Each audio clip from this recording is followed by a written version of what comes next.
Bonjour tout le monde, c'est Ludo de la boutique LudiWorld. Je suis très heureux de vous retrouver aujourd'hui pour la suite de ma série de vidéos sur Flesh and Blood. Aujourd'hui, je vais vous parler des formats de jeu officiels que vous pouvez pratiquer en amical, en tournoi, et je rajouterai un petit format propriétaire, on va dire, bien que je ne suis pas du tout l'inventeur de ce format-là, mais qui se marie très très bien à ce jeu-là. Le jeu n'a que 1 an d'ancienneté, mais quand on loupe le début d'un jeu, on peut se dire ouais, j'ai tout loupé, c'est trop tard, etc. Non, vous allez voir, il n'est pas du tout trop tard. Au contraire, même si le jeu a 1 an, il n'y a pas encore beaucoup d'extensions. On est en mars 2021, l'extension Monarch n'est même pas encore sortie. Donc pour l'instant, vous avez première extension, Welcome to Wrath, 4 classes, 4 héros, gardien, warrior, brut, ninja. La deuxième extension, mais qui est une extension tout aussi autonome que la première, qui est Arcane Rising. 4 nouvelles classes, symbolisées par 4 nouveaux héros. Wizard, Runeblade, Mécanologiste et Archer. Tac. Vous pouvez commencer soit par l'une, soit par l'autre. C'est 2 extensions complémentaires, mais indépendantes. Vous pouvez très bien jouer qu'avec ça, lorsque vous faites du construit, vous pouvez jouer une extension contre une autre sans souci. Par contre, lorsque vous faites du limité, du format scellé ou draft, il vaut mieux jouer dans la même extension. Qu'est-ce que c'est que les formats construit, draft, scellé, etc. Je vous renvoie sur ma vidéo que j'ai appelée Pourquoi le CCG ne coûte pas cher, ou je ne sais plus comment j'ai appelé ça, qui répond en partie au pourquoi un CCG peut ne pas être très cher, et pourquoi, en tout cas à mon sens, il est beaucoup plus rentable que les jeux qui ne sont pas à collectionner, parce que justement, le format booster permet des formats de jeu qui n'existent pas lorsqu'il n'y a pas de booster avec rareté. Si on suit la ligne logique des formats de jeu, le premier format de jeu qui existe, c'est le format scellé. Et j'oriente vraiment tous les joueurs à commencer par ce format-là. Le format scellé, vous prenez 6 boosters, vous les ouvrez et vous faites un deck avec ça. La grande force de Flesh and Blood, c'est que la répartition entre les classes est très très bien faite entre les boosters. Vous verrez qu'en ouvrant 6 boosters, vous aurez à peu près le même nombre de cartes entre les 4 classes du jeu. Pardon. Il suffit de prendre dans ce cas-là une classe, vous prenez toutes les cartes de la classe, vous éliminez toutes les autres cartes des autres classes, il vous reste que les cartes non affiliées à une classe, les cartes génériques. Vous mélangez les cartes génériques à la classe que vous avez choisie et vous vous construisez un deck de 30 cartes à partir de ces cartes-là. En pratique, en faisant ça, vous aurez peut-être 40-45 cartes. Ça veut dire qu'il faudra éliminer 7, 8, 9, 10, 15 cartes afin d'arriver à un deck de 30 cartes en scellé.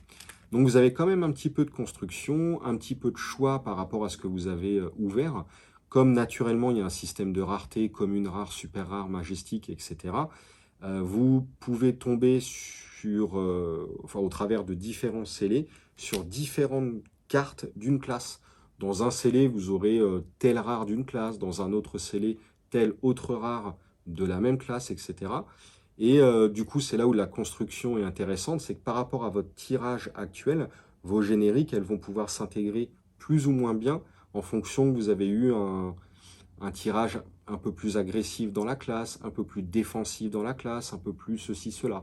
Donc vous avez quand même un petit peu de choix à faire, mais sans être noyé non plus par rapport à d'autres jeux. Parce que justement, on a le système de classe qui fait que c'est extrêmement simple. Comme je vous l'ai dit, vous prenez une classe, les génériques, vous virez 10 cartes et vous avez un deck. La grande force de ce jeu-là au niveau du format scellé, c'est que justement, vous pouvez vous monter plusieurs variations possibles de votre même scellé. Comme vous avez 4 classes et que vous allez avoir 3 classes qui ne vont pas vous servir dans votre scellé, bah justement, pourquoi ne pas vous en servir? Vous allez vous monter un premier deck ninja, je dis ninja au hasard, issu de votre scellé, vous allez le jouer 2, 3, 4 fois, ok, vous allez maîtriser, vous en avez avoir ras-le-bol, ou vous voulez tester autre chose, bah vous récupérez vos génériques de votre deck ninja, vous prenez la partie brute de votre scellé, vous mettez les brutes avec les génériques, et bam, vous avez un deuxième scellé brut avec votre même scellé. Et du coup, je serais tenté de dire que jouer en scellé à ce jeu-là, c'est comme si vous aviez 4 decks, en fait. Et je pense que c'est le format le plus simple, le plus accessible. 6 boosters, c'est 22,90 € sur la boutique. Donc voilà, et vous avez un jeu vraiment parfaitement jouable. Naturellement, c'est pas du construit. Naturellement, ça sera un petit peu plus difficile que si vous aviez accès à toute la collection. Mais justement, c'est le but du scellé, c'est de jouer sous une contrainte donnée. Juste le principal, c'est de jouer à armes égales avec un adversaire. Tant que vous jouez dans le même format, ça ira très très très très bien. Il existe pour démarrer des decks préconstruits qui sont épuisés pour Welcome to Wrath, mais dans la prochaine extension, pardon, Monarch, il y aura des nouveaux decks qui vont arriver. Ça, c'est très bien également pour démarrer. Vous prenez le deck, vous l'ouvrez, vous jouez. Il n'y a même pas besoin de virer la dizaine de cartes en trop, entre guillemets. Il n'y a pas besoin de construire. Vous ouvrez, vous jouez. C'est très bien, mais faut vraiment que vous soyez extrêmement débutant dans le monde du jeu de cartes pour qu'il y ait un avantage par rapport au booster. Si vous avez fait un petit peu de Magic, un petit peu de n'importe quel jeu, franchement, construire un deck à partir de 6 boosters, c'est extrêmement simple. Je vous dis, vous virez 10 cartes et vous avez votre deck. Sauf que vous avez quand même l'excitation d'ouverture du booster. Vous pouvez tomber sur des très grosses cartes que vous n'aurez jamais dans les starters. Vous avez le plaisir quand même de construire votre deck. Et à la différence des decks préconstruits, comme je vous l'ai dit, vous pouvez faire varier votre scellé et tester 3 nouveaux decks. Chose impossible avec un starter où vous n'aurez qu'une seule classe. Donc les starters, c'est bien. Je pense si vraiment vous êtes débutant, si vous avez un petit peu l'expérience du jeu, ou si ça ne vous fait pas peur et que vous n'avez pas du tout de raison d'avoir peur, franchement, prenez directement du scellé. Vous pouvez faire du scellé avec Welcome to Wrath. Vous pouvez faire du scellé avec Arcane Rising. La seule chose qu'il faut faire attention, comme je le disais, c'est de ne pas jouer un scellé Arcane Rising contre un scellé Welcome to Wrath. Pourquoi? J'en reparlerai lorsque je parlerai des spécificités mécaniques de chaque extension, mais dans Arcane Rising, ils ont inventé un nouveau type de dégâts, les dégâts d'Arcane, qui ne peuvent être défendus qu'avec des effets Arcane Barrière. Les effets Arcane Barrière, vous n'en avez pas sur Welcome to Wrath. Donc en prenant un simple scellé, vous ne pouvez pas contrer les Arcane Barrières. Certes, si vous avez des cartes Arcane Barrière d'Arcane Rising, c'est des équipements, bien souvent, vous pouvez utiliser les équipements dans votre scellé Welcome to Wrath. C'est pas prévu pour à la base. En revanche, ça peut très bien se faire, ça joue très bien et c'est tout à fait possible.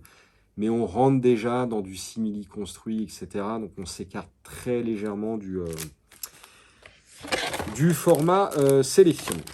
Vous avez le format draft qui est jouable exactement de la même façon que le scellé. Jouable en Welcome to Wrath, jouable en Arcane Rising. Vous ne pourrez pas jouer en draft Welcome contre Arcane pour les mêmes raisons que je viens de vous dire. Le scellé, c'est quoi? Ça se joue à 3 boosters seulement. Vous ouvrez un booster. Hop, vous prenez une carte que vous draftez face cachée pour vous. Vous commencez à construire votre deck. Les cartes que vous n'avez pas choisies, vous les faites tourner au joueur de gauche. Vous récupérez les cartes du joueur de droite. Vous regardez les cartes. Vous en choisissez une. Vous la draftez. Vous continuez à construire votre deck. Vous faites tourner. Vous récupérez. Vous draftez. Vous avez des cartes qui vont s'empiler comme ça, face cachée devant vous. Et vous êtes en train de construire votre deck à la volée. À la différence du format scellé où vous pouvez tester 4 variations de deck possibles, les 4 classes, là en draft, il faut se focus sur une seule classe. Parce que vous ne pouvez pas jouer 2 classes dans un deck. Donc vous avez intérêt, dès le premier booster, de faire le bon choix de classe. Parce que derrière, quand vous allez drafter vos cartes, il faut que les cartes elles suivent dans la même classe que vous avez prise. Vous pouvez de temps en temps contre-drafter. C'est-à-dire que si vous avez une carte de classe que vous ne jouez pas, mais elle est beaucoup trop forte, vous ne voulez pas qu'un adversaire autour de la table l'ait dans son deck, vous pouvez faire ce qu'on appelle du coup le contre-draft. Vous la récupérez pour vous, juste pour pas qu'un adversaire l'ait. Après, vous allez drafter quand même des cartes génériques qui vont être une ossature générique à tout le monde. Donc tout le monde va se battre pour les génériques. Et les génériques en draft, à mon avis, vont être très, très importantes. Vous pouvez des fois vous tromper de classe, c'est-à-dire que dans le premier booster, ou sur les 2 premiers pics, vous êtes parti sur une classe, mais derrière, vous voyez que les cartes de votre classe ne reviennent plus. Ça veut dire quoi? Ça veut dire qu'il y a des joueurs autour de la table qui sont en train de drafter la même classe que vous. Vous pouvez essayer de tenter de réagir tout de suite en changeant de classe, mais à mon avis, il faut le faire très très rapidement, je pense dès le premier booster, parce que le booster 2 et 3 que vous allez ouvrir, bah, ils sont là pour compléter, stabiliser votre deck, donc vous ne pouvez plus changer de deck au bout du booster 2 ou booster 3, ça c'est mort de mort. Donc voilà, vous draftez, vous faites tourner, vous récupérez, ça va tourner comme ça. Au bout d'un moment, il n'y aura plus de cartes à faire tourner. Vous ouvrez le deuxième booster, hop, vous rechoisissez une carte, vous refaites tourner, sauf que là, à ce moment-là, vous faites tourner non plus à gauche, mais à droite. C'est là où ça peut vous sauver un petit peu. S'il y a le joueur de droite qui draftait la même classe que vous, bah vous allez ce coup-ci lui piquer les bonnes cartes avant lui. Du coup, bah voilà, ça c'est le format draft. C'est un format très technique dans la plupart des jeux. Dans ce jeu-là, je n'ai pas eu l'occasion encore de le tester parce que bah, Covid malheureusement oblige. On ne peut pas trop se réunir, on touche les cartes, on se les fait tourner, etc. On est relativement prêt quand on draft, donc c'est pas idéal. Mais je pense que ça va être à la fois plus technique que le scellé et en même temps plus simple parce que vous allez drafter qu'une seule classe. Donc ça va aller très vite. Vous allez regarder les cartes de votre classe. Il y en a, vous prenez la meilleure. Il n'y en a pas, vous prenez la meilleure générique. S'il y a 2 très bonnes cartes entre une générique et une classe, là, il va y avoir un peu de réflexion. Mais c'est à la fois plus simple. Par contre, si on se plante, ça peut être une plus grande catastrophe qu'en scellé. C'est pour ça où je dis c'est plus simple et plus compliqué. Ça, ce sont les 2 formats, ce qu'on appelle limité. Limité dans le sens où on va avoir un nombre de boosters limité dès le départ et de manière équitable. Ce sont les formats, pour moi, déjà d'une manière globale dans tous les jeux à collectionner, sont les formats les plus accessibles financièrement. Il n'y a pas besoin d'acheter des milliards de cartes, c'est les plus rapides à mettre en place, les plus amusants en jeu, les plus techniques en jeu. Souvent, ça offre des parties vraiment remarquables. Par contre, oui, il y a moins de combos, votre deck synergise moins, bah forcément, c'est du limité. Vous n'avez pas accès à toutes les cartes. Bien que justement, le draft, comme vous avez construit autour d'une même classe, normalement, les jeux en draft sont quand même plus évolués que les jeux en scellé. Donc la continuité, c'est ça, c'est scellé. Le draft arrive juste après, c'est un petit peu plus construit. Et là, moi, je vais parler de mon format à moi dès maintenant, qui est le format Omni League. Vous pouvez démarrer une Omni League en partant soit d'un scellé, soit d'un draft. Le résultat sera à peu près le même, bien que ça fonctionnera, à mon avis, beaucoup mieux en scellé. Vous allez comprendre pourquoi. Vous faites un premier tournoi dans votre format original. Partons du scellé, par exemple. Vous prenez 6 boosters, vous faites un deck ninja, vous aurez des cartes brutes, gardiens et warrior que vous n'allez pas utiliser. Vous faites votre tournoi, à l'issue, il y a un gagnant, il y a des lots, il y a des machins. Vous allez conserver votre deck, vous n'allez pas les ranger dans votre collection. Vous allez faire une deuxième session de tournoi qui va être la continuité du premier tournoi. La semaine d'après, 15 jours après, le mois d'après, le lendemain, vous faites ce que vous voulez, à la fréquence que vous voulez, tout dépend de l'attrait de vos joueurs, quand vous pouvez vous voir, etc. Lors de la deuxième session, vous reprenez votre deck que vous aviez à l'origine, mais vous allez lui rajouter un booster. Ce booster, vous pouvez l'utiliser pour complémenter votre scellé. C'est là où je pense que ça fonctionne mieux en scellé. Si vous ouvrez des cartes de votre premier scellé, c'est très bien, vous pouvez le renforcer et ça marchera très bien. Si par contre vous ouvrez une nouvelle carte qui est super forte mais qui n'est pas de votre classe, bah juste vous changez votre deck scellé, vous changez de classe. C'est ça la force du scellage jeu là, c'est que vous retirez une classe, vous mettez une autre à la place. Bref, vous renforcez votre deck, vous refaites un nouveau deck, vous faites ce que vous voulez grâce au nouveau booster que vous allez rajouter. À chaque session de jeu comme ça, chaque jour, chaque semaine, à la fréquence que vous voulez, vous allez incorporer un nouveau booster. Maximum un booster, et il faut que tout le monde soit à armes égales. C'est-à-dire que si un joueur n'est pas là à la session numéro 2, mais qui vient à la session numéro 3, il faut qu'il ait le même nombre de boosters à ajouter que ceux qui sont venus à chaque session. Si moi je suis venu à la session numéro 2, j'ai eu un booster. Session numéro 3, j'ai eu un booster. Il faut qu'un joueur qui n'est pas venu à la session numéro 1 puisse à la session numéro 2 rajouter 2 boosters. Bref, je ne sais pas si je suis clair, mais à mon avis, oui. Le même nombre de boosters pour chaque personne. Ce qui est intéressant en Omni League, c'est que vous allez faire un match ensuite contre quelqu'un. Et à la fin du match, vous allez regarder les cartes que ce joueur n'utilise pas à l'extérieur de son deck, dans sa réserve. Lui, il va faire la même avec vos cartes. Vous allez regarder ces cartes et vous allez faire un échange de cartes. Vous allez lui en prendre une, vous allez lui en donner une, définitivement. Définitivement ou non, vous vous arrangez en fin de ligue à vous rééchanger les cartes si vous le désirez, mais vous faites ce que vous voulez. Nous, de base, on avait défini un échange sur les plus faibles raretés. Donc dans ce jeu-là, ça serait les communes et les rares, qui vont vous permettre malgré tout de dériver fortement votre deck, mais rien ne vous empêche, si tout le monde est d'accord dès le départ de la ligue, d'échanger une plus haute rareté. Une super rare contre une super rare, une majestique contre une majestique, une légendaire contre une légendaire. Alors là, c'est la fête. Vous faites ce que vous voulez tant que c'est défini au départ et que sur l'instant T, tout le monde est d'accord. Le but, c'est quoi? C'est de renforcer votre deck d'une façon, un peu comme le draft, vachement focus sur votre deck, vachement thématisé. Je suis parti sur un Guardian, l'adversaire joue un ninja, bah donc il va avoir intérêt à prendre mes cartes ninja, ça va vraiment l'aider. Et moi, je vais avoir un intérêt à lui prendre une carte Guardian, ça va vachement m'aider. Et le but, c'est qu'à chaque session, vous allez renforcer votre deck par un booster. Donc déjà, le plaisir d'ouvrir votre booster, de renforcer votre deck, de le construire, etc. Et à la fin de chaque match, pareil, vous allez continuer à renforcer et à construire votre deck. Et c'est là où la ligue, elle devient géniale, c'est qu'elle fait la liaison entre tous les formats limités, scellés, draft, et le format construit. Parce qu'au fur et à mesure de la ligue, qui peut s'étendre sur plusieurs semaines, voire plusieurs mois, je vous garantis que votre deck, il va vraiment, vraiment, vraiment se construire. Et je ne vais pas refaire la vidéo sur les CCG, les formats de jeu, etc. Mais quelqu'un qui aime bien construire dans un CCG, mais qui dit non, un CCG coûte trop cher, bah l'Omni League, c'est tout à fait ce qu'il lui faut. On a le plaisir de construire, mais dans un ensemble limité qui rend la dépense hyper, hyper, hyper modérée.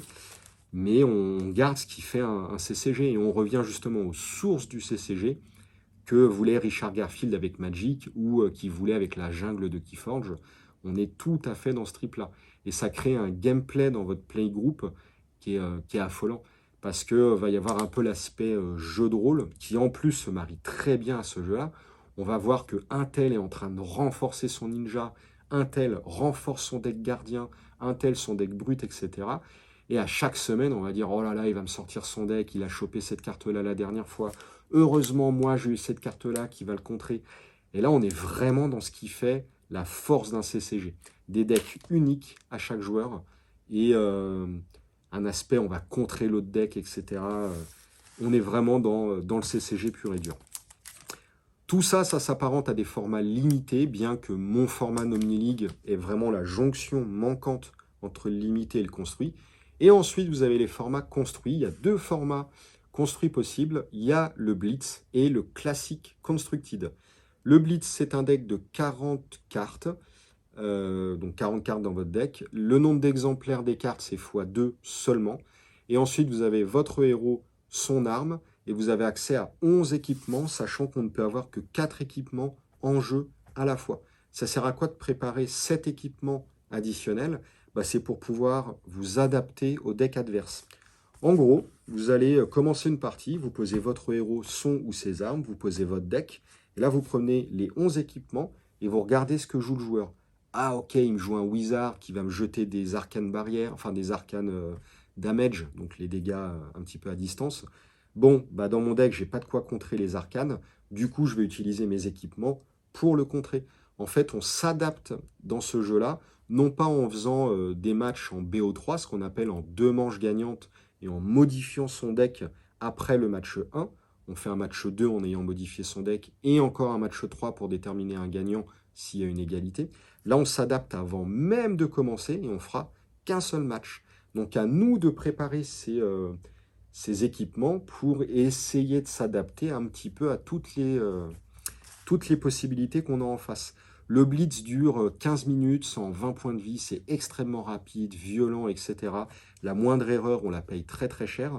C'est un format qui permet de commencer Flesh and Blood en construit sans dépenser des fortunes, parce que justement, il y a moins de cartes dans le deck et les cartes sont en x2. Bien que, du coup, comme je le disais, je pense que mon format Omni League et le format qui s'adapte encore mieux aux construits à petit budget, parce que la dépense est encore plus faible. Le dernier format de jeu construit, c'est le classique Constructed. On va passer sur un playset des cartes en x3 et non en x2. Donc là, ça commence à coûter un petit peu plus cher. Les decks, ils font 80 cartes, équipement compris de mémoire. Là, c'est quoi? C'est pareil que le Blitz. On pose son héros, on pose son ou ses armes, et après, on prend les 80 cartes restantes et on va construire notre jeu de minimum 60 cartes après avoir vu le héros adverse. Un peu à l'instar du Blitz où on peut s'adapter au héros adverse par les équipements qu'on peut changer sur la table. Là, c'est toujours le cas en classique Constructed. Vous pouvez avoir autant d'équipements que vous voulez et vu qu'on n'en joue que 4, faire votre sélection de 4 équipements parmi tous ceux que vous aviez prévus au départ dans votre deck. 8, 10, 12 équipements, j'en sais rien. Mais vous pouvez aussi avoir beaucoup plus de cartes dans votre deck que vous pouvez modifier. Vous avez 80 cartes que vous aviez préparées et vous n'allez en jouer que 60. Du coup, vous allez éliminer 20 cartes de votre deck. Ça permet encore une fois de s'adapter au jeu adverse avant même de commencer à jouer. Il y a des cartes dans le deck que vous aviez mis qui vont être très adaptées contre gardien. Le mec ne joue pas gardien, vous virez toutes les cartes anti-gardien. Vous aviez prévu plein de cartes arcane barrière contre les arcane damage dans votre deck. Le mec ne joue pas wizard, donc il ne va pas vous jeter des arcane damage. Vous virez toutes les cartes anti-arcane barrière. Vous vous adaptez au jeu en temps réel, avant de commencer à jouer. Et du coup, les matchs en tournoi, ça se fait qu'en un seul match gagnant. Et c'est ça qui va créer aussi des parties très tendues, parce que on n'a pas le droit à l'erreur. C'est on gagne ou on perd, et la partie est finie. Donc voilà, je trouve le système du sideboard, la modification du deck avant de commencer à jouer, vraiment, vraiment formidable.